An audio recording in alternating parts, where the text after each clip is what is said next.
Je m'appelle Laurent-Hugues Dicil, j'ai 54 ans, je suis basé à Lyon et je suis gérant d'un cabinet de formation et de conseil spécialisé dans le monde du BTP.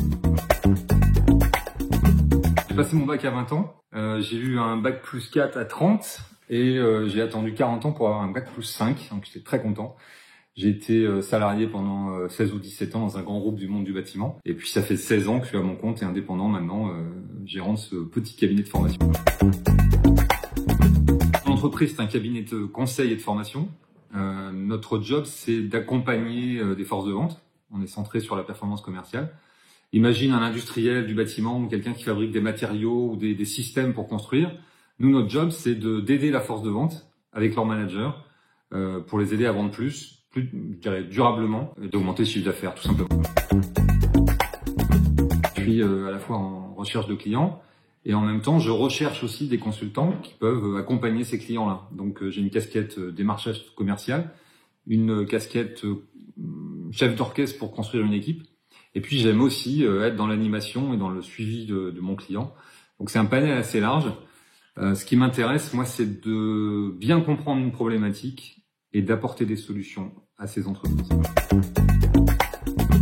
C'est de partir d'une problématique. Donc c'est mon côté explorateur, découvreur, comprendre ce qui se passe et de poser un peu des questions. Donc j'aime ça, j'aime la variété. Chaque mission, chaque entreprise, chaque personne est différente. Il n'y a pas deux entreprises qui se ressemblent. Donc cette diversité, moi, ça me passionne. Ce qui m'intéresse, c'est de rencontrer des gens en fait et d'apporter des solutions pour que ces gens prennent du plaisir dans leur job. Donc c'est pour ça que je me concentre dans ce que je connais bien, de ce que j'aime bien. Donc rencontrer des gens et les aider à prendre du plaisir. C'est tout l'administratif, de plus en plus. Alors dans le monde de la formation, il y en a beaucoup, et de plus en plus. Donc cette partie paperasse, cette partie administrative est pesante. Dans mon métier, je dirais de tous les jours, ce qui à mon avis fait que ça marche, c'est cette connaissance et l'expertise du domaine. Donc je recommanderais de faire ce métier plutôt à quelqu'un qui a déjà une connaissance dans un domaine. Après, sur la formation en elle-même, il y a il y a pléthore de formations qui existent pour être formateur, mais cherchez vraiment le pratique. Le théorie, c'est bien, mais c'est pas ça qui va booster les foules, qui va faire donner des petites étoiles dans les yeux des gens. Il faut vraiment une pratique et une façon de faire. Et ça demande de l'entraînement, mais une formation aussi. Donc, il n'y a pas un salaire fixe, ça dépend vraiment du chiffre d'affaires. La fourchette est très très large à mon avis, tout dépend du prix de facturation à la journée, c'est souvent vendu à la journée ou à l'heure, et c'est hyper large, donc à mon avis, je connais même pas la moyenne, mais entre 2000 3000 en moyenne, on n'est peut-être pas très très loin. Tout dépend aussi du nombre de journées facturées, donc c'est très très variable. Moi il y en a un, et c'est pas pour rien que j'ai mis ce t-shirt, faut continuer d'être curieux, donc ça c'est pour le business ou pour la vie en général. Surtout en ce moment, il faut continuer de rester curieux, regarder partout, s'intéresser à plein de trucs, etc. Donc ça, c'est le premier. Le deuxième, c'est l'amour. Si vous n'aimez pas ce que vous faites, si vous êtes dans un environnement qui vous plaît pas, c'est mal barré. Donc restez curieux en étant amoureux de tout. Je parle pas de femmes ou d'hommes, je parle amoureux de ce qu'on vit. C'est deux conseils forts. Donc échappez-vous de ce qui correspond pas à ces deux mots, amour et curiosité. Bon, alors franchement, première réponse, c'est le chouka. Parce que tout le monde voit ce que c'est qu'un chouka.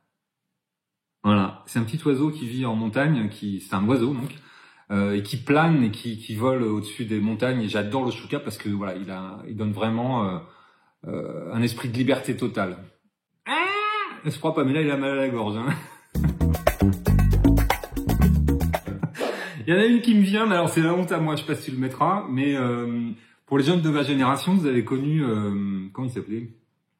L'école des fans, là. Comment il s'appelait avec, toi, l'école des fans? Bon, bref, tous les dimanches après-midi. Et quand j'étais gamin, je rêvais de faire l'école des fans. Et à cette époque-là, mes parents écoutaient pas mal Michel Sardou, moi aussi d'ailleurs, je crois. Et il y a une chanson, je sais pas pourquoi je voulais chanter ça absolument à cette époque-là, mais il y a une chanson que Michel Sardou chantait, c'était le rire du sergent, la folle du régiment, la préférée du capitaine des dragons, Voilà, un truc dans ce genre. plein de trucs. Je voulais être garde forestier, géologue, archéologue, surtout pas consultant formateur dans la performance commerciale et le bâtiment finalement. Et il y a un truc quand même qui a duré assez longtemps et qui est toujours encore un petit peu là ou un petit peu là ou par là, je sais pas. C'est reporter photographe.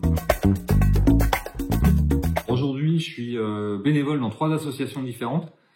Et on va en choisir une. Je suis bénévole pour Entrepreneurs du Monde. Donc, je passe du temps auprès des salariés d'Entrepreneurs du Monde pour booster, donner envie, guider des créateurs d'entreprises en France, donc des gens qui créent leur boîte.